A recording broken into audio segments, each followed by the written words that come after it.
اعوذ باللہ السمیع العلی العظیم من الشیطان اللعین الرجیم بسم اللہ الرحمن الرحیم الحمدللہ رب العالمین الصلاۃ والسلام علی صاحب الدین والاسلام والحل والحرام والرکن والمقام والسجود والقیام والکتاب والقرآن والحق والبیان والمحبت والعرفان ونبینا وشفیعنا مولانا ومولا الثقلین محبوب رب المشرقین والمغربین جد الحسن والحسین ابی القاسم محمد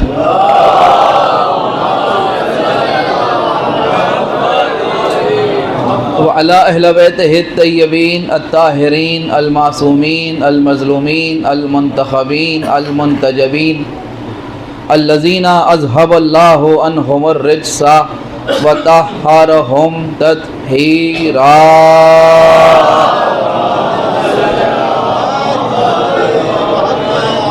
ولعنۃ اللہ علی اعدائہم وقتلتہم وغاصبی حقوقہم ومنکری فضائلہم ومصائبہم وسخاوتہم وولایتہم وعظمتہم وعطشہم اجمعین من یومنا ھذا الی قیام یوم الدین اما بعد فقد قال اللہ سبحانہ تبارک و تعالی فی کتابہ المجید وفرقانہ الحمید وقولہ الحق بسم اللہ الرحمن الرحیم انما ولیکم اللہ ورسولہ. تیسرے مرحلے میں داخل ہو رہی ہے. بہت مشہور آیہ مبارکہ ہے قرآن مجید کی کہ جس کو سب آیہ ولایت کے نام سے جانتے ہیں. البتہ اس آیہ مبارکہ کے ترجمے میں بھی فرق نہیں کرتے، یعنی متفقہ طور پر تمام مسلمانوں کے یہاں ترجمہ وہی ہے کہ جو ہم آپ کے سامنے کر رہے ہیں یا کر چکے ہیں. لیکن وہ ولایت کے سلسلے میں اتنے زیادہ کنفیوز ہیں کہ ان کے یہاں اطلاق ولایت ان پر نہیں ہوتا کہ جو واقعاً ولی ہیں. ہم سمجھتے ہیں کہ یہ بھی اللہ کی طرف سے خاص لوگوں کو تحفہ عطا کیا جاتا ہے کہ وہ قرآن کو بآسانی سمجھ سکیں، اس لیے کہ قرآن سمجھنے کے لیے عقل کی ضرورت ہے اور عقل کے لیے بھی علی سے محبت کی ضرورت ہے. یہ میں نے آپ کی خدمت میں ایسے ہی نہیں کہا کہ کوئی لفاظی اور خطابت کہے، بلکہ ہمارے اور آپ کے چھٹے امام حضرت امام جعفر صادق علیہ السلام نے ارشاد فرمایا اللہ کی حمد کے باب میں، یعنی الگ الگ طریقوں پر اللہ کی حمد ہوتی ہے. یہ ماہ رمضان ہے، اس میں مسلسل اللہ کی حمد و ثنا کا مہینہ ہے. آپ اللہ کی تعریف کرتے ہیں، مثلا الحمدللہ رب العالمین، تمام تعریفیں اس اللہ کے لیے کہ جو عالمین کا رب.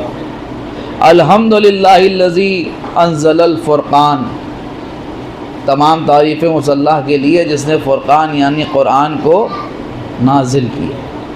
الحمدللہ الذی جعلنا من المتمسکین بولایت امیر المؤمنین، تمام تعریفیں اس اللہ کے لیے جس نے ہمیں قائل ولایت امیر المؤمنین بنایا. یعنی یہ حمد و خداوند عالم کے طریقے ہیں.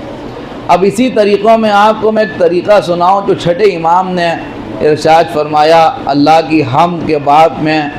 اور ہم سمجھتے ہیں کہ شاید کوئی عقل مند خاموش نہ رہے کہ امام نے فرمایا الحمدللہ الذی، یعنی الحمدللہ الذی ویسے ہی کہ جیسے الحمدللہ الذی انزل الفرقان، الحمدللہ الذی جعلنا من المتمسکین بولایت امیر المؤمنین، یا الحمدللہ رب العالمین.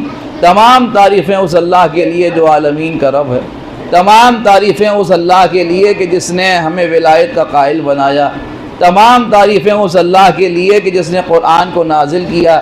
چھٹے امام فرمانے الحمدللہ الذی، تمام تعریفیں اس اللہ کے لیے جس نے ہمارے دشمنوں کو عقل سے محروم رکھا.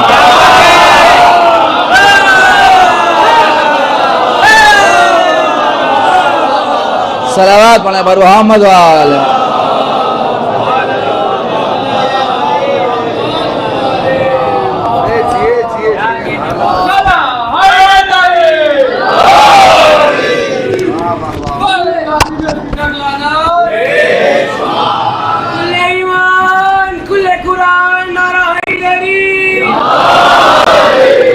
تمام تعریفیں اس اللہ کے لیے جس نے ہمارے دشمنوں کو احمق بنایا ہے.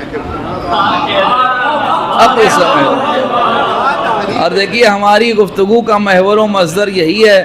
ہم جانتے ہیں کہ قرآن کم علم کی سمجھ میں نہیں آ سکتا, قرآن کم عقل کی سمجھ میں نہیں آ سکتا. اور ظاہر ہے کہ علی و مال قرآن والقرآن و ما علی, علی قرآن کے ساتھ ہیں, قرآن علی کے ساتھ ہے. یہ تو پہلی منزل ہے. تو ظاہر سی بات ہے کہ علی کسی کم علم کی سمجھ میں نہیں آ سکتے, نہ کسی کم علم کی سمجھ میں آ سکتے ہیں اور نہ کسی کم عقل کی سمجھ میں آ سکتے ہیں, اور نہ کسی کم عقل کی سمجھ میں آ سکتے ہیں اور نہ کسی کم اصل کی سمجھ میں آ سکتے ہیں.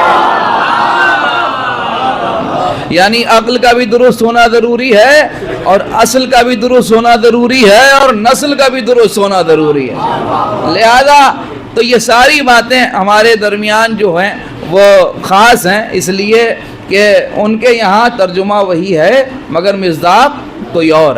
تو الحمدللہ ہم اس مسئلے میں بغیر کسی شک و شبے کے یہ نظریہ رکھتے ہیں کہ اللہ نے ولایت کو اپنے لیے مخصوص کیا, پھر اپنے رسول کے لیے مخصوص کیا اور پھر مولا علی کے لیے مخصوص کیا.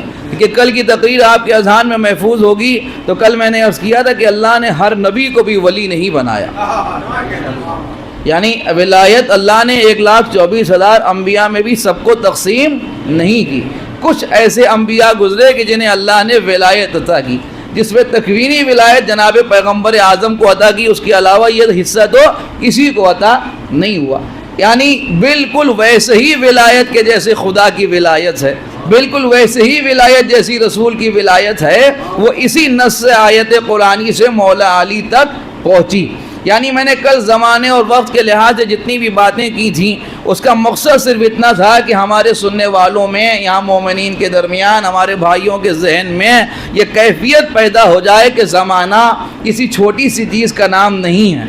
یعنی ولایت کا دائرہ صرف اسلامیہ مدرسے کی چار دیواری میں محدود نہیں کیا جا سکتا, صرف ممبئی کی شہروں میں محدود نہیں کیا جا سکتا, صرف ہندوستان کی حدوں میں محدود نہیں کیا جا سکتا, صرف ایشیا تک محدود نہیں کیا جا سکتا, صرف اس گلوب تک محدود نہیں کیا جا سکتا, بلکہ جہاں جہاں تک وجود موجودات ہے وہاں وہاں تک ولایت کا اثر ہے. توجہ کیجئے گا, وہاں وہاں تک ولایت کا اثر ہے. اب اگر آپ غور کریں تو بلا تمہید ایک جملہ آپ کی خدمت میں عرض کر دوں کہ اس بات کو اگر یوں کہا جائے تو غلط نہیں ہوگا کہ جہاں جہاں خدا ہے وہاں وہاں علی ہیں.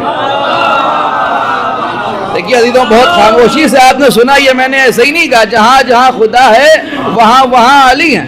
اور آسان کر دوں تو شاید زیادہ محسوس کریں, جہاں جہاں توحید ہے وہاں وہاں ولایت ہے.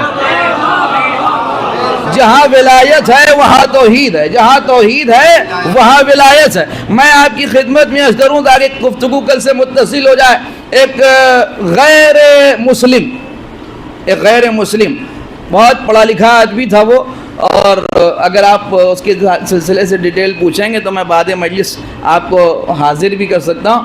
تو اس نے, وہ بہت پڑھا لکھا آدمی تھا, یعنی مسلمان نہیں تھا, لیکن یہ کہ اس نے اپنے علم کے لحاظ سے بڑی ترقی کی تھی, اور اس کا علم اس کمال پر تھا کہ وہ, آپ اسے نام بتائیے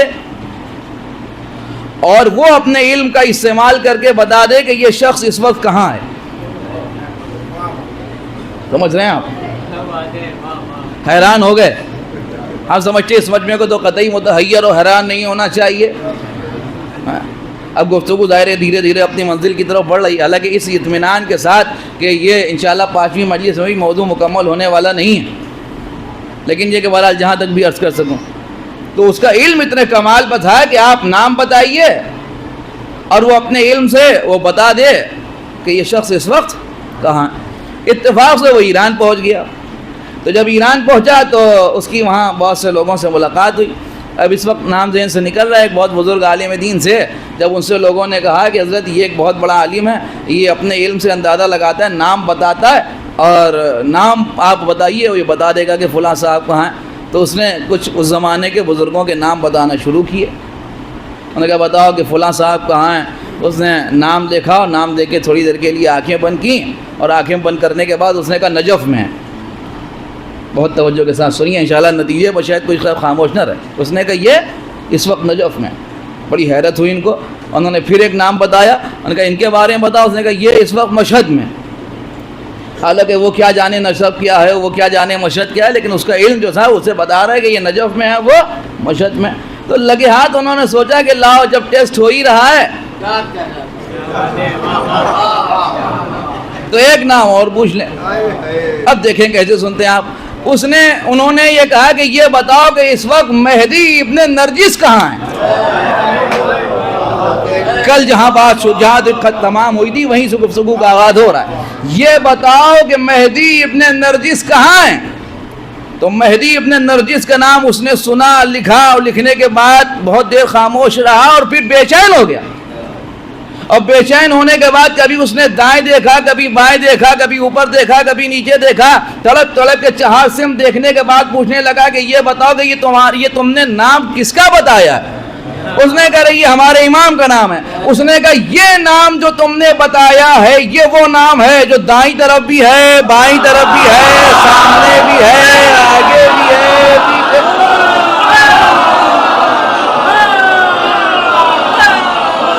صلوات پر محمد والے۔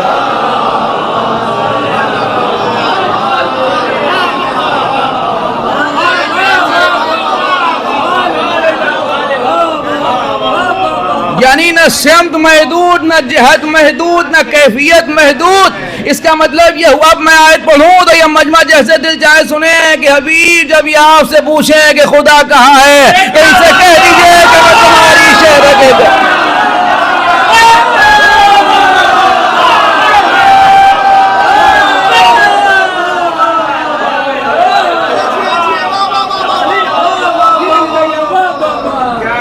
اس کا مطلب کہ جہت میں علی محدود نہیں ہو سکتے، سمت میں علی محدود نہیں کیے جا سکتے، کیفیت میں علی محدود نہیں کیے جا سکتے، اس لیے کہ یہ ولایت رکھتے ہیں۔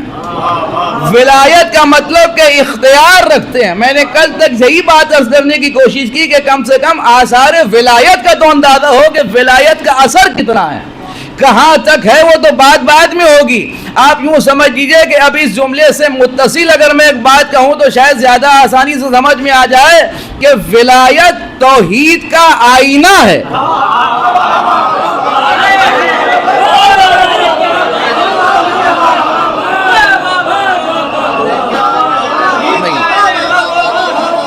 نہیں غور نہیں کیا شاید آپ نے، ولایت توحید کا آئینہ ہے۔ یا یوں سمجھ لیجئے کہ آئینے کا مطلب تو سمجھتے ہیں نا کہ آپ دو آئینے ایک سامنے رکھیے تو جو منظر اس میں ہے وہی اس میں ہے، یعنی ولایت اور یہ توحید یہ دونوں آئینے ہیں۔ جو منظر اس میں ہے وہ اس میں ہے، جو جلوے اس میں ہے وہ اس میں ہے۔ آئینے میں آپ اپنی صورت جا کے دیکھیں بہت توجہ کے ساتھ، لیکن قبلہ آپ کو قسم اس بات کی ہے جو میں کہوں وہی سمجھیے۔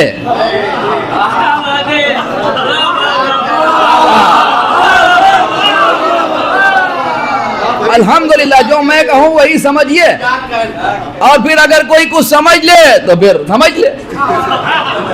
اس لیے کہ خدا کا شکر ہے، الحمدللہ الحمدللہ الحمدللہ، جناب امیر کے فضل و کرم سے جو کچھ کہا وہی کہا۔ ہم نے کبھی ایسا کچھ کہا ہی نہیں کہ کہنے کے بعد کہنا پڑے کہ میرے کہنے کا یہ مطلب نہیں تھا۔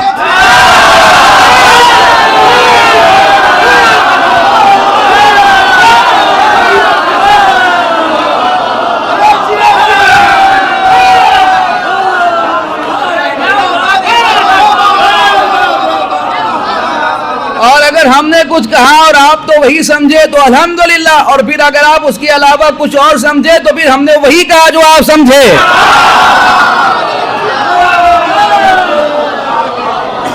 صلوات پڑھیں بر محمد آل محمد.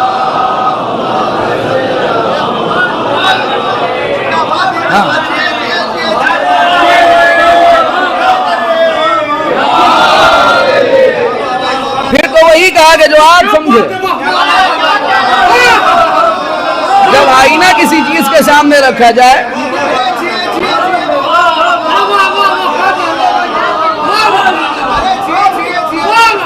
تو آئینہ اگر گردآلود نہیں ہے تو وہ منظر بغیر خیانت کے دکھائے گا. یعنی آئینے میں وہی دیکھیے کہ جو منظر میں ہے. آپ کسی بغیر صاف و شفاف آئینے کے سامنے جا کے کھڑے ہو جائیں تو آپ کی اصل، آپ کی شکل، آپ کی صورت، آپ کی کیفیت آئینے میں نظر آئے گی. آئینے میں آپ نہیں ہیں، آپ کا عکس ہے. بے شک وہ احمق ہے جو آئینہ دیکھ کے آپ کو سمجھے.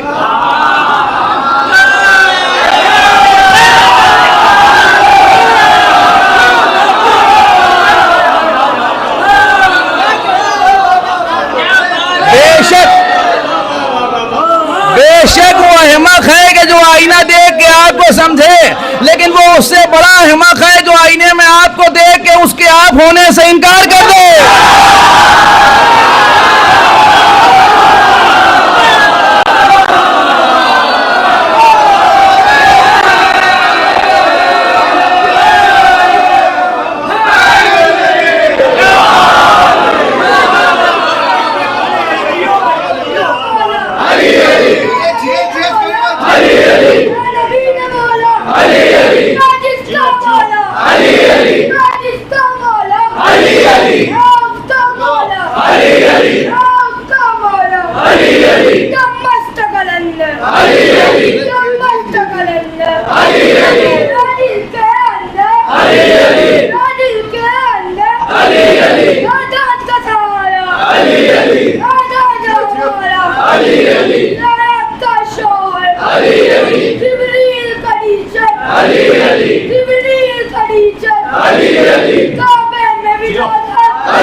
اتصال توحید ولایت سے متصل ہے، یعنی الگ نہیں ہو سکتا.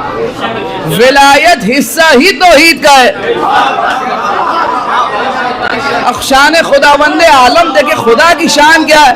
خدا کی شان کیا ہے؟ دیکھیں خدا کی شان تو یہ ہے کہ وہ جب موسیٰ سے ہم کلام ہوا تو موسیٰ سے جب وہ ہم کلام ہوا تو یہ کہنے لگے کہ میری قوم بحث کر رہی ہے اور ضد کر رہی ہے کہ تجھے دیکھیں گے.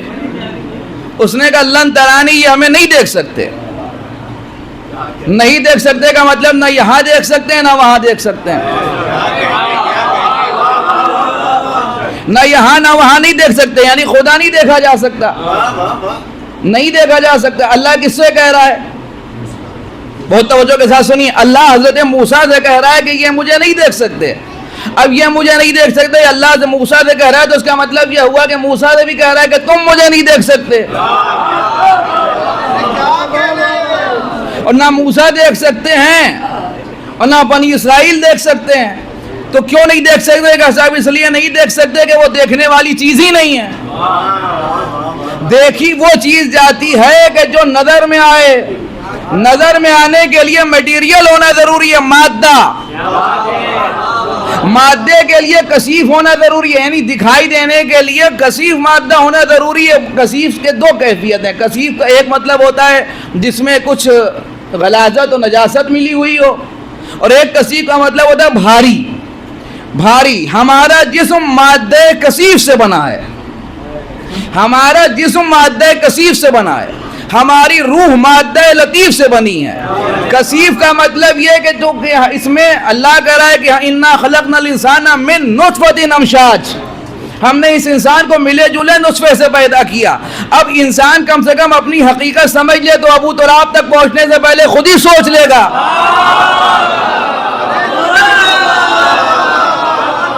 کہ انا خلقنا الانسان من نطفۃ امشاج نبتلیہ فجعلناہ سمیعا بصیرا. ہم نے اس انسان کو ملے جلے نطفے سے پیدا کیا اور اسے سننے اور دیکھنے والا بنایا. اب یہ جو مادہ کثیف ہے، اب ایک دوسرے سورے میں دوسرے موقع پر پورا پروسیس بیان کیا کہ نطفہ ہے، پھر مضغہ ہے، پھر علقہ ہے، یعنی مثلا پہلے نطفہ ہے، پھر خون ہے، پھر ہڈیاں ہیں، پھر گوشت کا ٹکڑا ہے، اور پھر روح ہے، اور پھر اس کے بعد وجود بشر ہے، اور اس کے بعد اس دنیا میں آمد ہے، اور پھر اس کے بعد مردار ہے. اب آپ سوچئے تو اندازہ ہو کہ یہ انسان وہ کہ جس کی ابتدا نطفہ، جس کی انتہا مردار، یعنی ابتدا ہے نطفہ وہ بھی عین نجاست، انتہا ہے مردار وہ بھی عین نجاست. جب آئے تو بھی غسل کی ضرورت، اور جو جائے تب بھی غسل کی ضرورت. تو معلوم یہ ہوا کہ ان دونوں کے درمیان کچھ ایسا ہے کہ جس کی وجہ سے اسے پاک کیا گیا، اور وہ ہے روح. روح ہے مادہ لطیف سے پیدا. اس کا مطلب یہ ہوا کہ اس نجس خلقت، یعنی وہ سمجھ لیجیے کہ اس نجس قطرے سے پیدا انسان کو طہارت کا فارمولا خدا نے یہ بتایا کہ صاحبان تطہیر سے رشتہ جوڑ لو تاکہ پاک ہو جاؤ. نہیں توجہ کیا آپ نے؟ صاحبان تطہیر سے رشتہ جوڑو تاکہ پاک ہو جاؤ.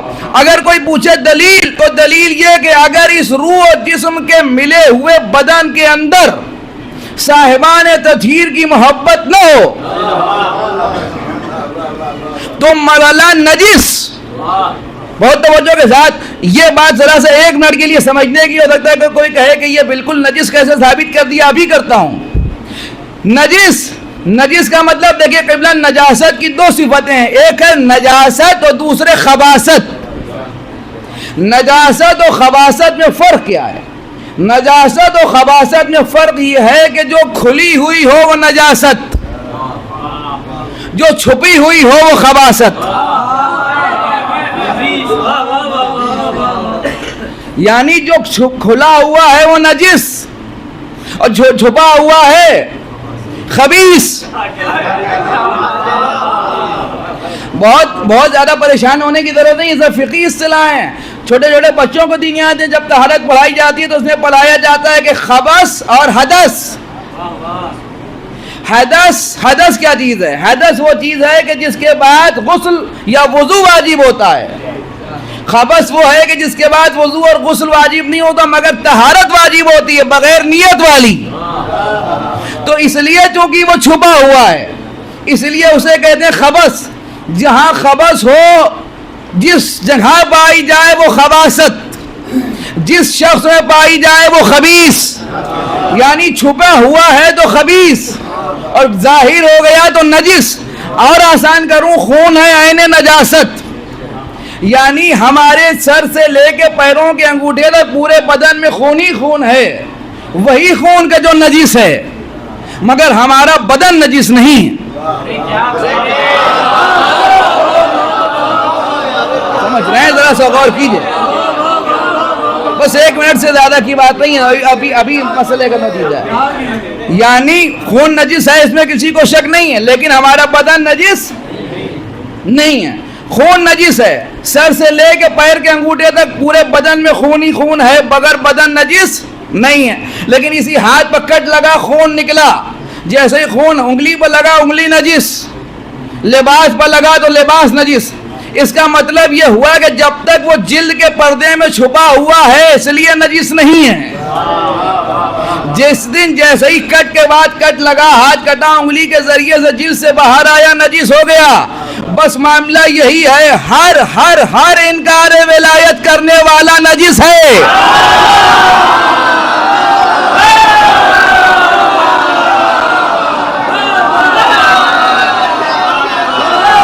نہیں اور آسان کروں، ہر منکر علی ولی اللہ نجس ہے.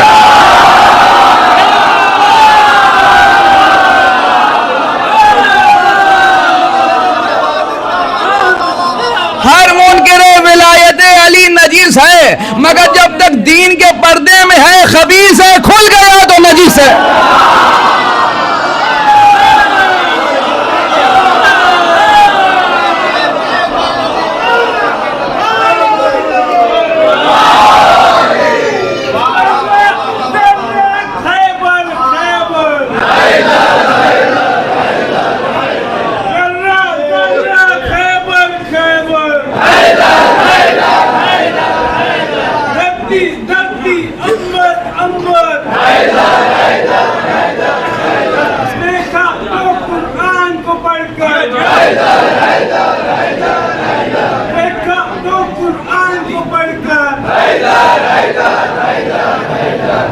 میں آئے لائٹ بن کر، قبر میں آئے لائٹ بن کر، باقی میک اپ کس سے ڈر کر، 12 بج گئے ان کے اوپر، ایک ہی وقت میں 43 دیا،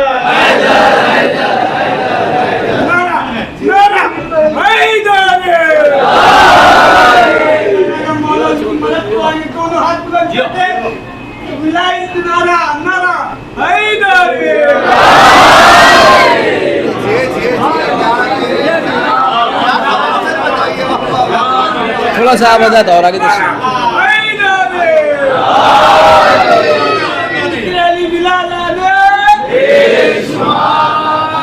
تھوڑا سا آوازات جگہ دے دیجیے پیچھے والوں کو تھوڑا سا.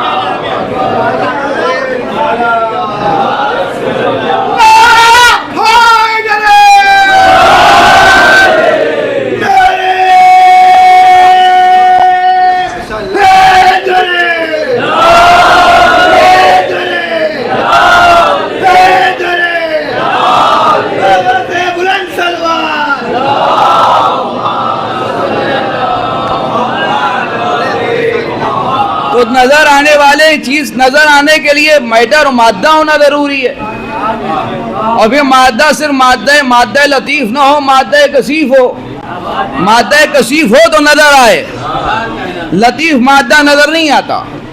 یعنی ہوا خود مادہ ہے مگر ہوا لطیف ہے، نظر نہیں آتی. جبرائیل نظر نہیں آتے، میکائیل نظر نہیں آتے، اسرافیل نظر نہیں آتے، حوریں نظر نہیں آتی. اس لیے نظر نہیں آتی کہ یہ مادہ تو ہے مگر مادہ لطیف ہے. تو کثیف ہو تو نظر آئے، تو چلا کہ اس کے یہاں تو تصور مادہ ہی نہیں ہے.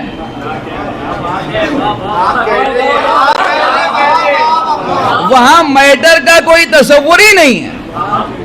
اور میں آپ کی خدمت میں عرض کروں، اسی لیے وہ صرف خالق نہیں ہے، فاتر ہے. اللہ خالق صرف خالق نہیں ہے بلکہ وہ خالق ہونے کے ساتھ ساتھ فاتر بھی ہے. فاتر ہونے کا ترجمہ یہ ہے کہ وہ بغیر نمونے کے بنانے والا ہے. خالق تو وہ بہت سے ہیں، مثلا کسی نے کوئی چیز بنائی تو وہ اس کا خالق ہے، لیکن خالق مطلق وہی ہے. البتہ یہ الگ بات ہے کہ جب وہ آدم کو بناتا ہے تو کہتا ہے میں نے اپنے دونوں ہاتھوں سے بنایا.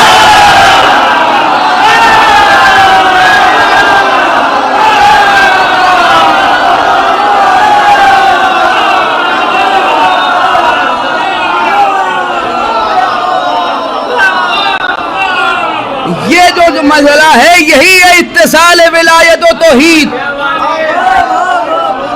کہ وہ یہ کہہ رہا ہے کہ تجھے کس نے روکا اسے. اچھا دیکھیے، بہت توجہ چاہتا ہوں اس مجمع کی. اگر وہ صرف ہاتھوں کہتا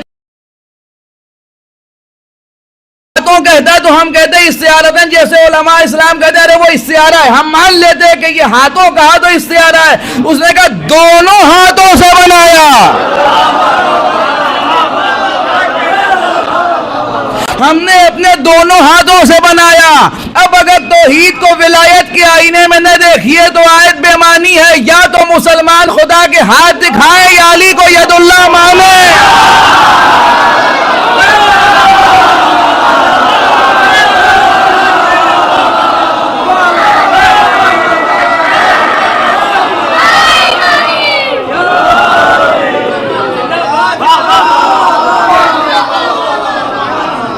تو نہیں ہو سکتا. اب یہاں شان کیا کہ وہ تو مادہ ہی نہیں. البتہ وہ نہیں، ان کی شان یہ ہے کہ جب جناب عیسیٰ کے لیے بھی ہے کہ وہ بھی خلق کرتے تھے. سب جانتے ہیں جناب عیسیٰ خلق کرتے تھے. ہمارے بھائیوں کو پتا ہے کیا خلق کرتے تھے؟ پرندے. کیسے بناتے تھے؟ مٹی سے. جناب عیسیٰ مٹی سے پرندے بناتے تھے.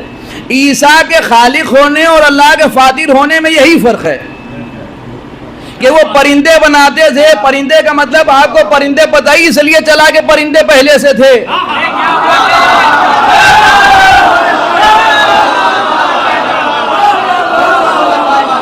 توجہ کے ساتھ سنیے. آج میں آپ کو الگ ہی منظر میں ولایت دکھاؤں گا. دیکھیے آپ کی شان سے منظر. مطلب کیا ہے؟ مطلب کہنے کا یہ ہے کہ جناب عیسیٰ پرندے بناتے تھے. مثلا جناب عیسیٰ نے طوطا بنایا، جناب عیسیٰ نے چڑیا بنائی، جناب عیسیٰ نے کوئی دوسرا پرندہ بنایا. تو طوطا پہلے سے موجود تھا، طوطے کو دے کے مٹی کا طوطا بنا دیا. مور پہلے سے موجود تھا، مور کو دے کے مٹی کا مور بنا دیا.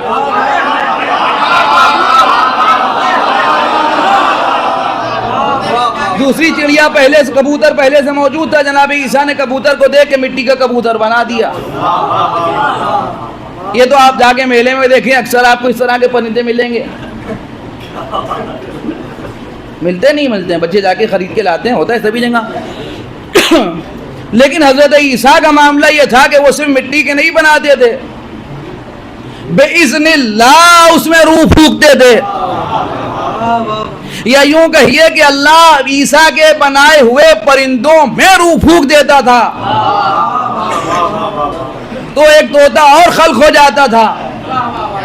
یعنی وہ جو پہلے سے طوطا بنا چکا تھا، اس طوطے بنانے والے نے عیسیٰ کے بنائے ہوئے مٹی کے طوطے میں بھی روح پھونکی اور ایک اور طوطا بن گیا، ایک اور کبوتر بن گیا، ایک اور پرندہ بن گیا. یہی تو پرندہ بنانے کا فلسفہ ہے. یعنی پرندے پہلے سے موجود تھے، اتنے پرندوں میں عیسیٰ علیہ السلام نے مٹی کے اور پرندے بنائے اور اللہ نے اس میں روح پھونکی. اور جب جناب عیسیٰ نے اللہ کے حکم سے اس میں روح پھونکی، یہی مان لیجئے. اور جب روح پھونکی تو وہ پرندہ جو تھا وہ ہوا میں سلوئی ہو کے اڑ گیا. تو لوگوں کے سامنے یہ حسبت، یہ حجت قائم ہوئی کہ عیسیٰ کوئی معمولی آدمی نہیں ہے، یہ عیسیٰ اللہ کے نبی ہیں، اس لیے کہ یہ مٹی سے پرندے بنا کے ہوا میں اڑا دیتے ہیں. سمجھ رہے ہیں یا نہیں سمجھ رہے ہیں؟ توجہ ہے یا نہیں ہے؟ یہ عیسیٰ کوئی معمولی آدمی نہیں ہے، یہ عیسیٰ ہیں، یہ مٹی کے پرندے بناتے ہیں اور مٹی کے پرندے بنا کے ہوا میں اڑا دیتے ہیں بِإِذْنِ خدا، اللہ کی مرضی سے. اس کا مطلب یہ ہوا کہ عیسیٰ کو یہ اختیار اللہ نے دیا کہ وہ اس کی مرضی سے جب چاہیں تو مٹی کا پرندہ بنائے اور بنا کے اڑا دیں. لیکن کہنے کا مطلب یہ ہے کہ عیسیٰ کو کم سے کم پرندہ بنانے کے لیے مٹی چاہیے.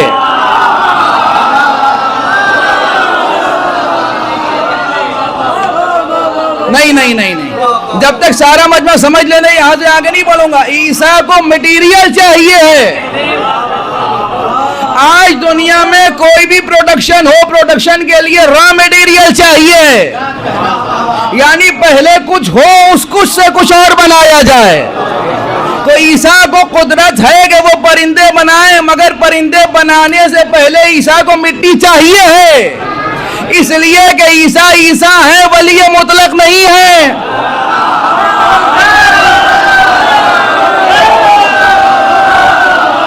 عیسیٰ ابن مریم ہے، روح اللہ ہے، ان کی عظمت و جلالت اپنی جگہ، مگر ان کے پاس یہ قدرت ہے کہ حکم خدا سے پرندہ بنا کے اڑا دیں، مگر پرندہ بنانے کے لیے مٹی چاہیے ہے. سمجھ گئے ہو تو ایک منظر عرض کروں، دربار مامون میں پردے کی طرف دیکھ کر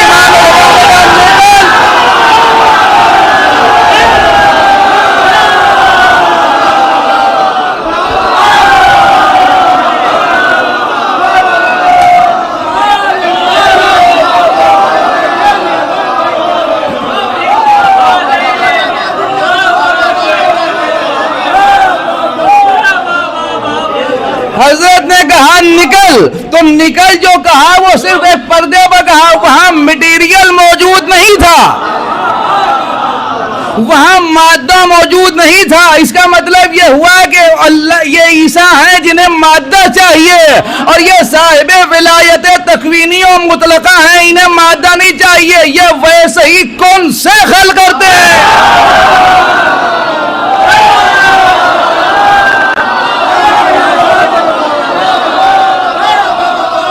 صلوات برابر محمد و آل محمد.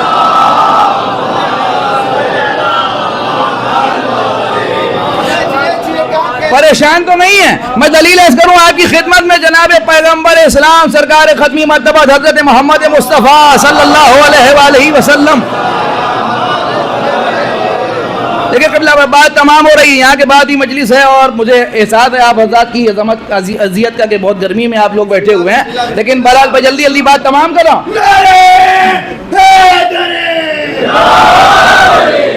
سنیے، آپ کے چھٹے امام حضرت امام جعفر صادق علیہ السلام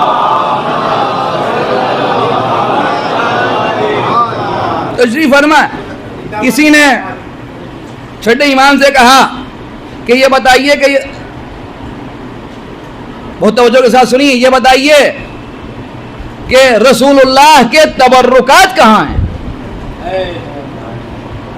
سنیں گا بہت توجہ کے ساتھ مجمع سنیں. چھوٹے امام سے اس نے پوچھا مولا یہ بتائیے اس وقت رسول اللہ کے تبرکات کہاں ہیں، مثلا ان کا امامہ کہاں ہے؟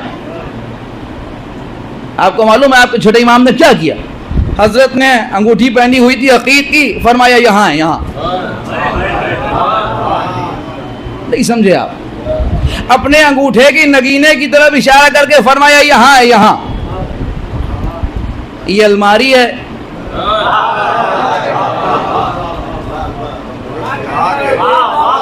تجوری ہے، لاکر ہے، کیا ہے؟ نگینہ ہی تو ہے. حضرت نے فرمایا یہاں اس نگینے میں. اس نے کہا کہ نگینے میں کیسے؟ امام نے اس نگینے کو زمین پر مارا، اور جو نگینے کو زمین پر مارا، ٹچ کیا، تو اس نگینے سے امامہ رسول برآمد ہوا.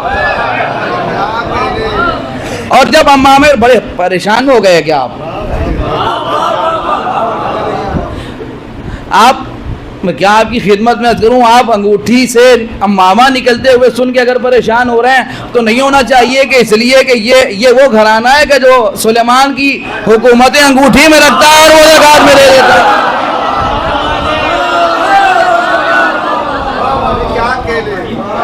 تو وہ امامہ رسول اللہ کے سامنے لگا، یہ وہ امامہ ہے کہ جو رسول اللہ سے بیتن کرتے تھے. دیکھیے بات جہاں سے شروع ہوئی ہے پیش نظر ہے نا مٹیریل. چھٹے امام نے فرمایا کہ یہ جو تم امامہ دیکھ رہے ہو یہ دنیا کے کپڑے کا بنا ہوا امامہ نہیں ہے. یعنی عام طور پر کسی کو امامہ بنانا ہے، کسی کو ٹوپی لینا ہے، کسی کو شیروانی لینا ہے، کسی کو شرٹ لینا ہے، کسی کو کرتا بنانا ہے تو بازار جا کے کپڑا خریدتا ہے. تو کپڑا کسی فیکٹری میں بنتا ہے، کپڑے کو تیار کرانے کا ایک پروسیس ہے، وہ سب آپ کے پیش نظر ہے. سمجھدار لوگ بیٹھے ہوئے ہیں. مثلا اگر کاٹن کا ہے تو وہ جہاں سے کپاس اگتی ہے پھر وہاں سے تار بنائے جاتے ہیں، پھر کپڑا تیار ہوتا ہے اور پھر آپ کے استعمال میں آتا ہے.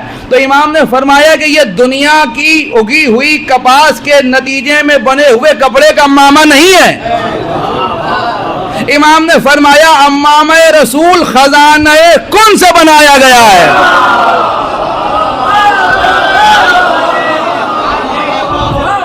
نہیں سمجھے آپ؟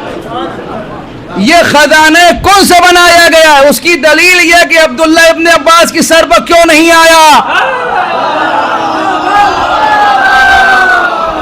بھئی عبداللہ ابن عباس کے سر پر امامہ کیسے آتا ہے؟ اس لیے کہ وہ رسول کے چچا ہیں، نفس رسول تھوڑی ہیں. اچھا بات آ گئی ہے تو ایک منظر فضیلت آپ کو جلدی سے اور دکھائی دو. اسی آئینے میں آپ خوش ہو جائیں گے. اور یہ مومنین کو خوش کرنا بھی بڑا ثواب ہے، یہ بھی ہر آدمی کی قسمت میں نہیں ہے. امامہ رسول تھا خزانہ کن سے بنا ہوا. خزانہ کن سے بنا ہوا امامہ عبداللہ ابن عباس ابن عبد المطلب کے سر پر نہیں آیا، اس لیے کہ وہ رسول کے چچا تھے مگر اس سے رسول نہیں تھے. امامہ رسول علی کے فرق اقدس پر آئے گا، اس لیے کہ یہ بھی اسی صاحب کون کی طرح ہیں.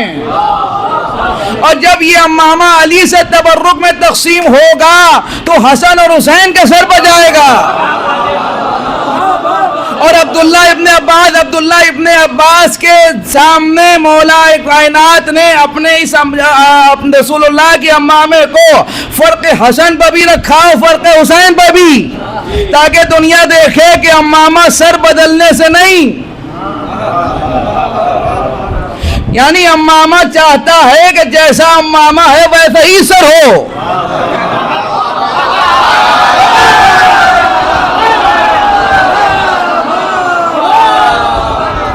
امامہ کون یا رسول کے سر پر رہے گا یا رسول جیسے کے سر پر رہے گا. تو رسول کے بعد علی کا سر، علی کے بعد حسن کا سر، حسن کے بعد حسین کا سر. مگر ہم نے صفین میں دیکھا کہ اسی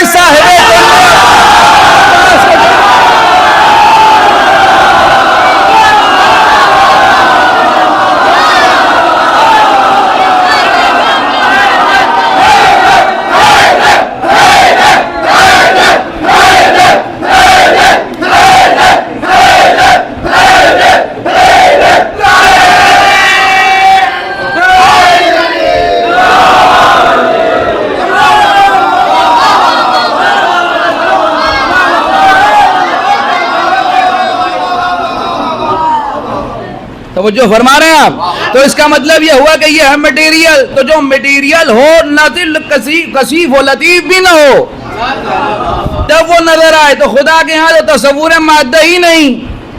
تو اس مادی کائنات کی سمجھ کو خدا کیسے نظر آئے؟ انہوں نے کہا کہ تم مجھے نہیں دیکھ سکتے. میں نے پہلی مجلس میں عرض کیا تھا مسلمانوں کا ایک بہت بڑا طبقہ ہے جو کہتا ہے کہ ہم خدا کو دیکھیں گے، جبکہ اللہ کہہ رہا ہے کہ تم مجھے نہیں دیکھ سکتے. یعنی وہ دکھائی دینے والی چیز نہیں ہے. اچھا ایک بات میں آپ کی خدمت میں عرض کروں، بہت توجہ کے ساتھ سنیے. خدا آپ کو سلامت رکھے، مولا آپ کے اوپر اپنی نظر کرم رکھیں. بڑی محبت سے سن رہے ہیں آپ. پلٹ دوں اس کیفیت کو ذرا سا ابھی ایک لمحے کے لیے. لن ترانی، تم مجھے نہیں دیکھ سکتے. پھر ایک بار کہوں، لن ترانی، تم مجھے نہیں دیکھ سکتے. اصل یہ ہے کہ کبھی نہیں دیکھ سکتے. تو سوال یہ ہے کہ اللہ کہہ رہا ہے تم مجھے نہیں دیکھ سکتے. اس نے یہ نہیں کہا کہ میں دکھائی نہیں دے سکتا.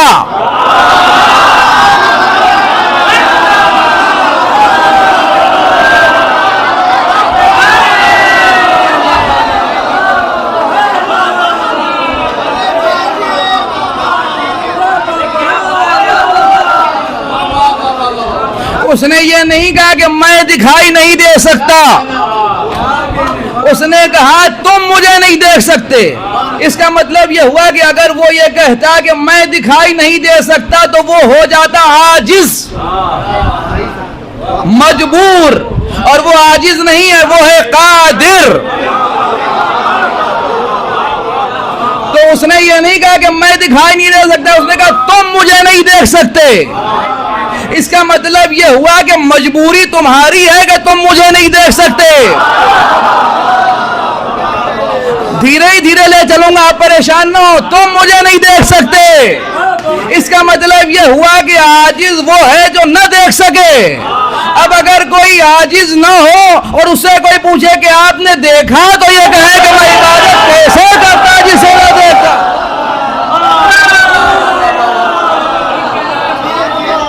صلوات پڑھیں بر محمد و آل محمد.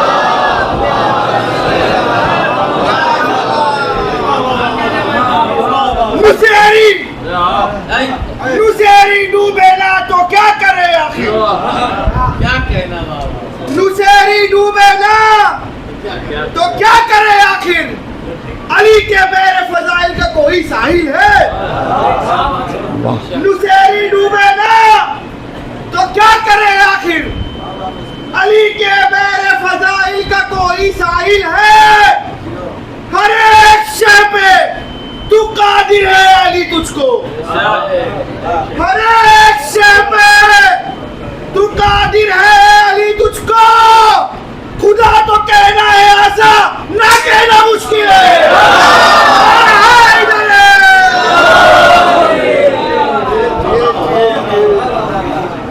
تو یہ اتصال ولایت و توحید ہے کہ وہ کہہ رہے ہیں کہ میں اس کی عبادت کروں ہی کیسے کہ جسے نہ دیکھا ہو. تو اس کا مطلب یہ ہوا کہ حضرت موسیٰ اور ان کی بنو اسرائیل، ان کی قوم سے اللہ نے کہا کہ تم مجھے نہیں دیکھ سکتے. جناب امیر نے کہا کہ میں اس کی عبادت کیسے کروں جسے نہ دیکھا ہو. تو یہ احمق ایسے ہی سمجھے کہ جیسے ہی جسم و جسامت دیکھے ویسے ہی جیسے ہم آپ. یہاں معاملہ کیا دیکھیے قبلہ، ایک لفظ ہے نا غلو، بہت سستا لفظ ہے.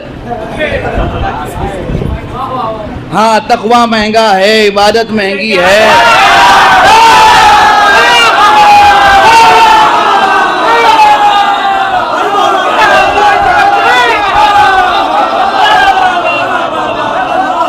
دیانت داری مہنگی ہے، سچائی مہنگی ہے، ایمانداری مہنگی ہے، صبر مہنگا ہے، ضبط مہنگا ہے، حسن ظن مہنگا ہے، غلو سستا ہے. تو غلو سستا کا مطلب یہ کہ یہ تقوی خریدنے میں زحمت لگے گی، حسن ظن خریدنے میں زحمت لگے گی، عقل و فہم تو اور مہنگے ہیں. غلو سستا ہے تو جلدی سے خریدا اور وہی بانٹا. غلو کا مطلب کیا ہے؟ دیکھیے قبلہ غلو سمجھیے، حالانکہ یہ لفظ ایسا ہے جو ایک مجلس سے آتا ہے. میرے موضوع سے الگ ہے لیکن میں اگر نہ میں کسی مجلس میں عرض کر دیتا یہاں. اس سے بالکل کوئی رابطہ ہی نہیں، لیکن اس وقت بات آ گئی ہے تو میں عرض کر دوں کہ غلو صرف علی کے لیے نہیں ہوتا، خدا کے لیے بھی ہوتا ہے، رسول کے لیے بھی ہوتا ہے، اور علی کے لیے بھی ہو سکتا ہے۔ اور غلو کا مطلب وہی ہے حد سے بڑھا دینا، معنی غلط نہیں، وہی ہے، لیکن کیفیت سمجھنا پڑے گی۔ خدا کے بارے میں غلو کیسے ہوگا؟ خدا کے بارے میں غلو کیسے ہوگا؟ خدا کے بارے میں غلو کی تین قسمیں ہیں، یا کوئی یہ کہے کہ یہ شخص خدا ہے،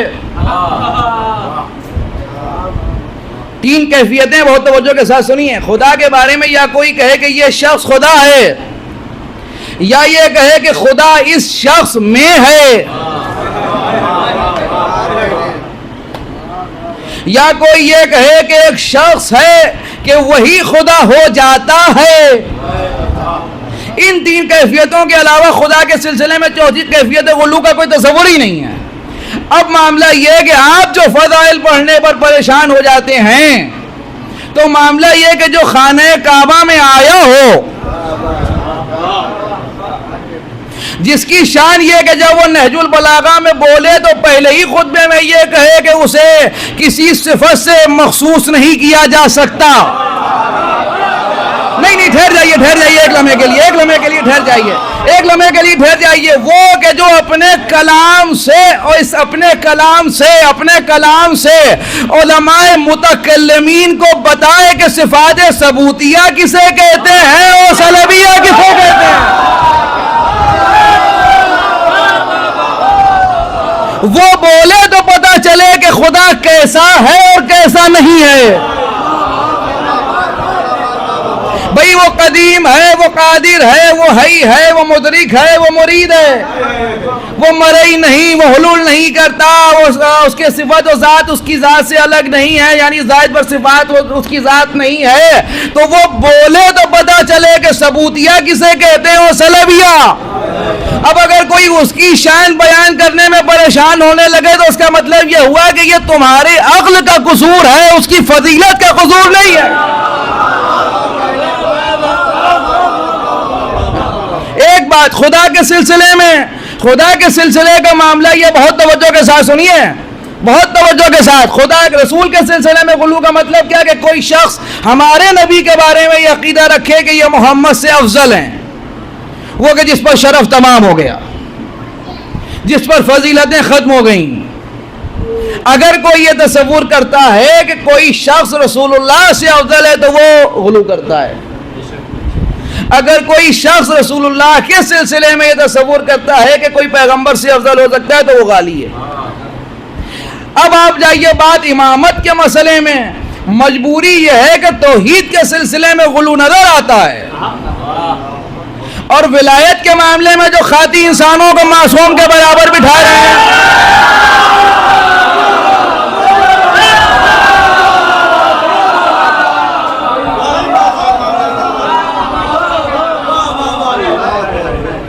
یہاں معاملہ یہ ہے کہ یہ آئینہ ایسا ہے کہ اس آئینے میں جمال و جلال دکھائی دے رہے ہیں۔ یہ غلو یہودیوں کا شیوا ہے اور نصرانیوں کا شیوا ہے۔ وقت تمام ہو رہی ہے، وقت بھی تمام ہو رہا ہے، انشاءاللہ جو رہ جائیں گے وہ کہتے ہیں کل پرسوں عرض کروں گا۔ غلو یہودیوں کا شیوا ہے اور عیسائیوں کا شیوا ہے۔ یہودی غلو اصطلاح کرتے ہیں کہ وہ خالق کو مخلوق سے تشبیہ دیتے ہیں، عیسائی غلو ایسے کرتے ہیں کہ وہ مخلوق کو خالق سے تشبیہ دیتے ہیں۔ توجہ کیجیے گا، یہودی کیا کہتے ہیں؟ یہودی کہتے ہیں کہ عزیر اللہ کے بیٹے ہیں، اور عیسائی کیا کہتے ہیں کہ عیسیٰ اللہ کے بیٹے ہیں۔ یہ ایک مشہور قرآن میں کئی مرتبہ اس کا تذکرہ ہوا۔ تو ان کا معاملہ یہ کہ وہ خالق و مخلوق سے تشبیہ دیتے ہیں یہودی۔ عیسائیوں کا معاملہ یہ کہ وہ تثلیث کے قائل ہیں۔ تثلیث کا مطلب ان کے خدا کے تین حصے ہیں، جناب مریم، حضرت عیسیٰ اور روح القدس۔ ان کا یہ نظریہ ہے کہ جناب مریم، جناب عیسیٰ اور روح القدس جب یہ تینوں ملتے ہیں تو خدا بنتا ہے، اگرچہ کہ سلوگن انہی کا گاڈ از ون۔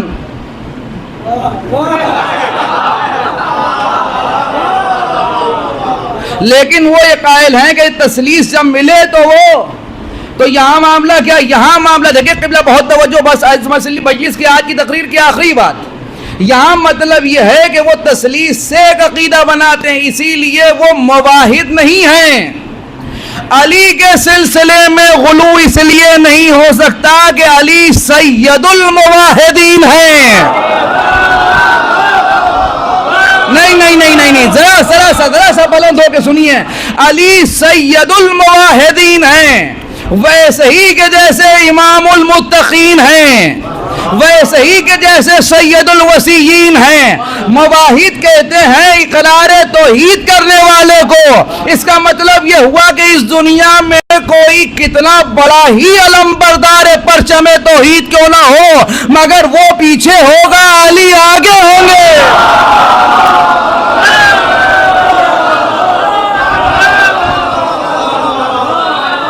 اس کی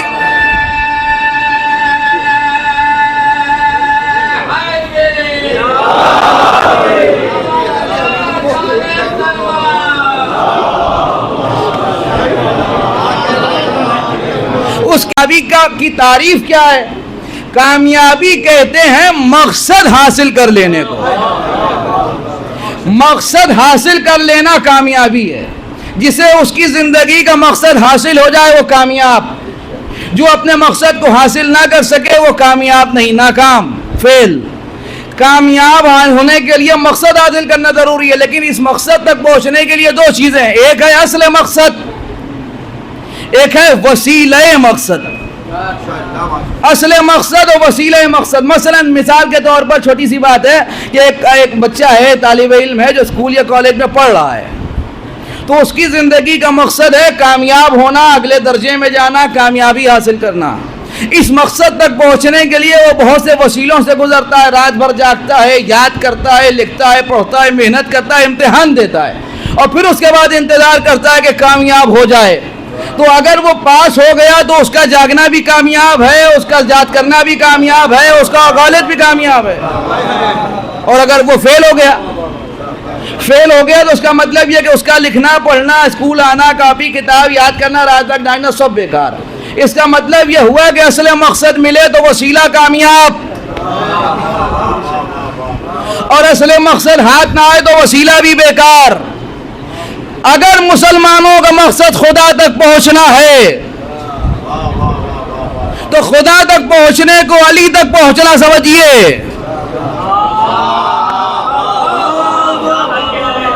اور اس پہنچنے کے لیے نماز و روزہ و حج و زکات و فروعات دین پر عمل ضروری ہے، مگر اگر پہنچ گئے تو کامیاب،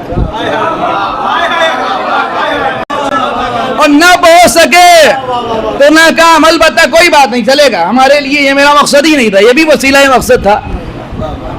مقصد یہ کہ ایک ہے وسیلہ مقصد اور ایک ہے اصل مقصد۔ وسیلہ مقصد اور ہے اور اصل مقصد اور ہے۔ کامیابی کا اعلان اس وقت ہوگا جب مقصد حاصل ہو۔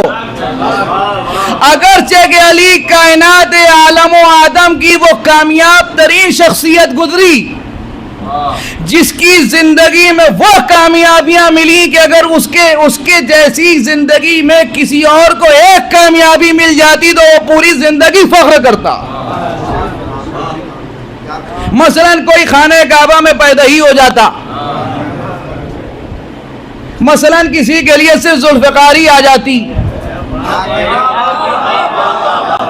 مثلا کسی کے لیے صرف جو ہے وہ آسمان سے ستارہ اتر آتا، مثلا پیغمبر کسی کے لیے ایک حدیث بیان کر دیتے، پوری زندگی اسے کامیابی پر فخر کرتا جو قدم قدم پر علی کو ملتی رہیں۔ مگر علی نے اپنی زبان سے نہیں کہا کہ میں کامیاب ہوا، اس کی وجہ یہ کہ یہ مقصد علی نہیں تھا۔ کعبے میں پیدا ہونے سے لے کے زندگی کے آخری لمحے تک کسی موقع پر علی نے کامیابی کا اعلان اس لیے نہیں کیا کہ وہ علی کی کامیابی کا مقصد نہیں تھا۔ میں لفظ بدل دوں تو شاید خاموشی ٹوٹ جائے۔ کعبے میں پیدا ہونا علی کی کامیابی نہیں تھی، خلقت کعبہ کا مقصد علی کی آمد تھی۔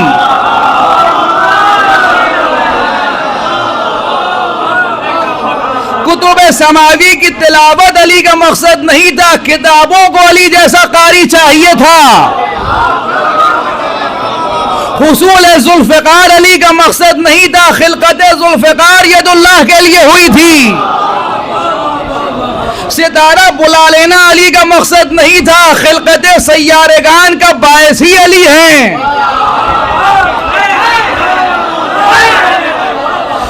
عقد فاطمہ علی کا مقصد نہیں تھا، مرج البحرین کی آیت کے لیے ضروری ہے کہ علی ہو تو فاطمہ سے ہو۔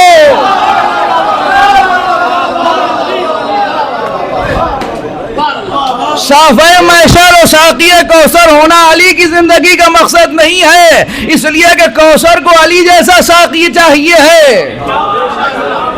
تو یہ سب مقصد زندگی نہیں ہے علی کے، تو وہ کیوں کہتے ہیں کہ میں کامیاب ہوا؟ تقریر کا خلاصہ سنیے، بات تمام ہو۔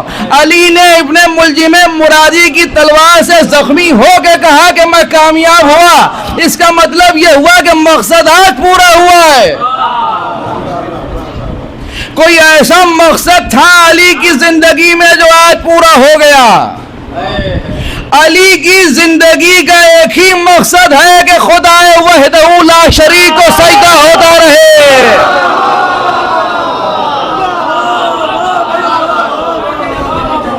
علی کی زندگی کا ایک ہی مقصد ہے کہ خدا وحدہ لا شریک کو سجدہ ہوتا رہے۔ ہم بھی دیکھیں اتنی دیر آپ نے کیا سنا، 63 برس مبارک عمر ہو گئی امیر المومنین کی۔ خانہ کعبہ سے مسجد کوفہ تک علی کی زندگی کا ایک ہی مقصد رہا کہ خدا وحدہ لا شریک کو سجدہ ہوتا رہے۔ کامیابی اس مقصد کے حاصل ہونے پر ہوئی کہ علی جیسے نظر آنے والے کے ہوتے ہوئے نہ دکھنے والے خدا کو سجدہ ہو رہا ہے۔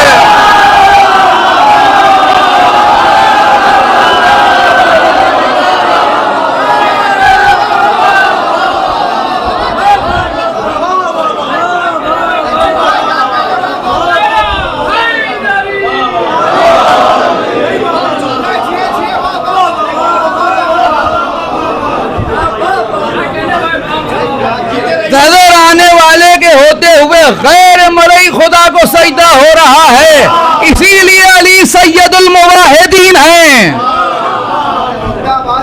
یہی اتصال ولایت ہے۔ خدا کہہ دینے میں وہ لطف کہاں کہ جو آئینے میں جمال دیکھنے میں ہے۔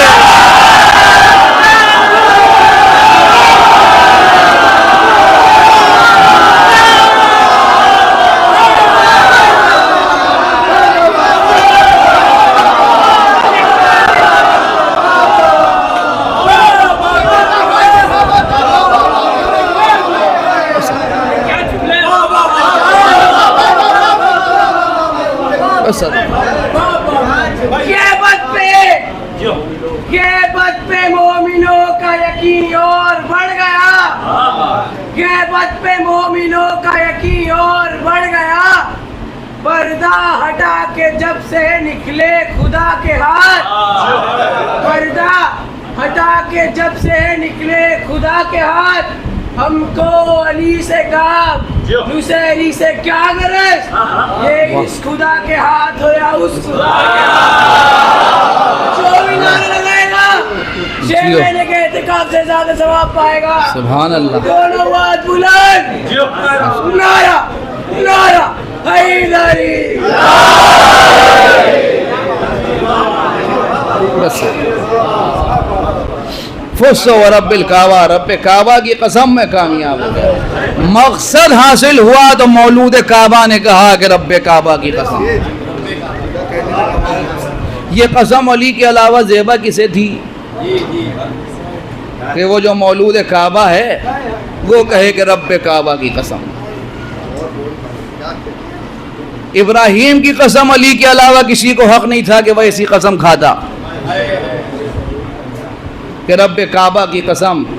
جو خانہ کعبہ میں آیا تھا وہ مسجد کوفہ سے جا رہا ہے۔ بس آپ یہی پہچان ولایت و محبت کی دیکھیے۔ آپ آنکھیں آپ کی اشکبار ہو گئی ہیں، صرف اشارہ کافی ہے رونے کے لیے، کیا عرض کروں۔ آج 19ویں کا دن تمام ہو گیا۔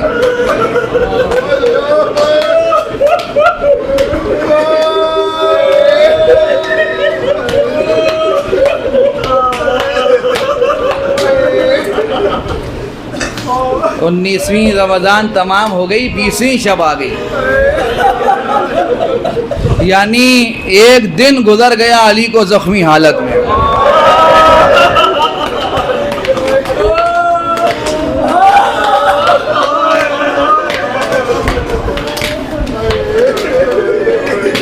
کل میں نے عرض کیا تھا کہ مرزا دبیر نے جو منظر شہادت پیش کیا، اس میں آپ نے جو منظر قیامت کا پیش کیا، میں چند مصرے آپ کو اور سناؤں تاکہ اس منظر کو آپ محسوس کر سکیں۔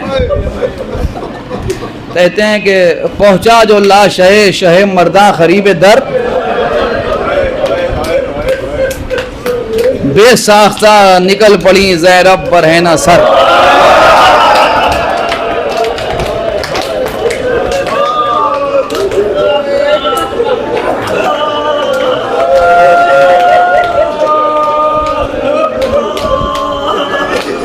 قیامت ہے، کلیجہ سنبھال کے سنیے۔ پھر اس کے بعد آئی تھی اکبر کی لاش پر،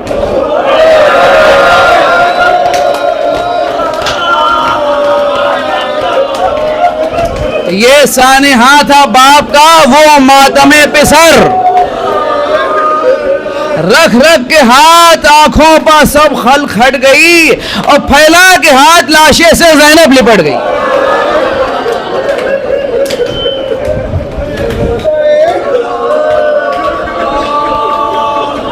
لاشے کی پیشوائی کو سب اہل بیت آئے،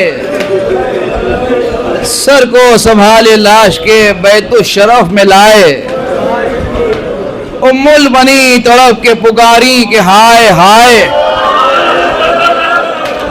سنیے، عباس ہیں کہاں کوئی جراح کو بلائے، آئے وہ زخم سینے کو مرہم لگانے کو، بولا کوئی حسین گئے ہیں بلانے کو۔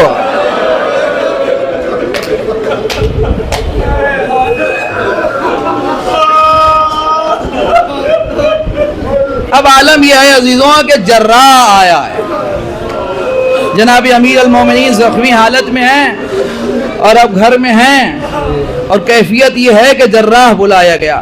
تمام کوفے کے جراح آئے اور انہوں نے آ کے زخم سر کا مشاہدہ کیا۔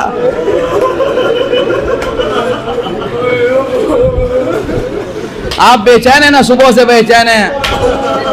جن لوگوں نے صبح وہاں برآمدگی شبیہ امامہ میں شرکت کی ہوگی، آپ نے دیکھا کہ ایک کیفیت ہوتی ہے۔ یقین جانیے کہ یہ عزاداری ہمارے لیے بہت بڑی نعمت، اس سے متصل ہونا اور اس میں شرکت ہونا خوش نصیب ہونے کی علامت۔ تو ایک دن گزر گیا، جب زخمی کو لاتے ہیں تو فوراً اس کے انتظام کیا جاتا ہے۔ تو جراح بلائے گئے، اسی میں اس وقت کوفے کا سب سے بڑا جراح تھا حبیب جراح، اس کو بلایا گیا۔ جب حبیب جراح امیر المومنین کے آیا اور سرانے بیٹھا،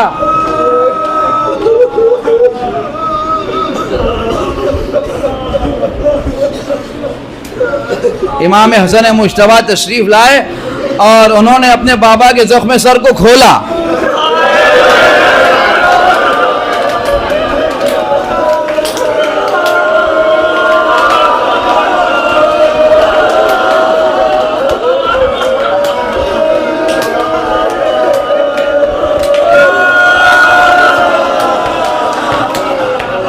سنیے، کھولا حسن نے زخم سر شیر کبریا۔ سنیے، قیامت کر دی۔ کھولا حسن نے زخم سر شیر کبریا، اور جراح نے مشاہدہ کرتے ہی رو دیا، اور جھک کے حسن کے کان میں چپکے سے کچھ کہا، اور سنتے ہی مجتبیٰ نے کلیجہ پکڑ لیا.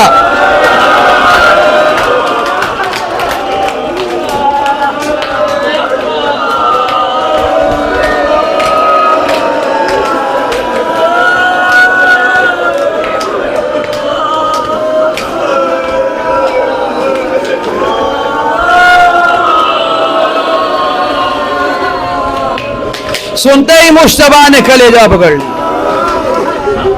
سنیے بھائی سنیے, وہ کہتے ہیں کہ وہ آہ کی کہ ہل گئے دل سب کے سینے میں اور تھرا گئی زری ہے پیغمبر مدینے میں.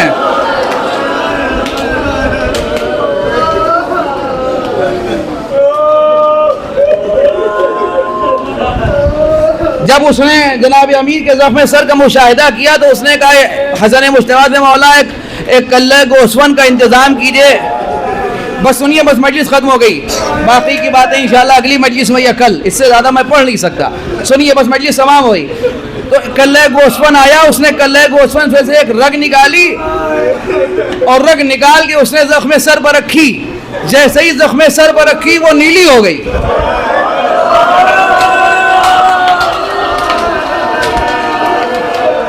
بس مجلس تمام. آپ یقین جانیے ماہ رمضان کی 19ویں کی شب سے 21ویں تک ہر شیعہ کو احساس یتیمی ہوتا ہے.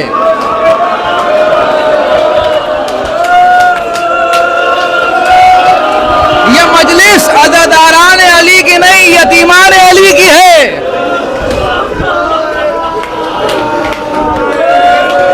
جراح نے امام حسن مجتبیٰ کا مولا زہر پورے جسم میں سرایت کر چکا ہے. حضرت اب کچھ انتظام نہیں ہے, ان سے کہیے کہ جو وصیتیں کرنا چاہتے ہیں وہ کریں. سنیے بس مجلس ختم ہوئی. امام حسن چونکہ بیٹے ہیں نا, اولاد ہیں, اولاد صاحبان اولاد بھی یہاں بیٹھے ہوئے ہیں اور بہت سے ایسے نوجوان بھی بیٹھے ہوئے ہیں. خدا ان کے سروں پر والدین کا سایہ سلامت رکھے. اولاد اپنے باپ کے لیے, اپنی ماں کے لیے ہر طرح کی خدمت کرتی ہے اور کوشش کرتی ہے. جب اس نے مکمل جواب دیا تو کہنے لگے امام حسن مجتبیٰ کہ بھائی کیا کوئی راستہ نہیں, کیا کوئی راستہ نہیں؟ جراح نے کہا کہ نہیں, علاج تو نہیں ہے, ہاں البتہ اثر زہر کو کم کرنے کے لیے اگر انہیں دودھ پلایا جائے تو بہت مفید ہے. ارے یہ خبر کوفے میں آگ کی طرح پھیلی کہ جراح نے علی کو دودھ تجویز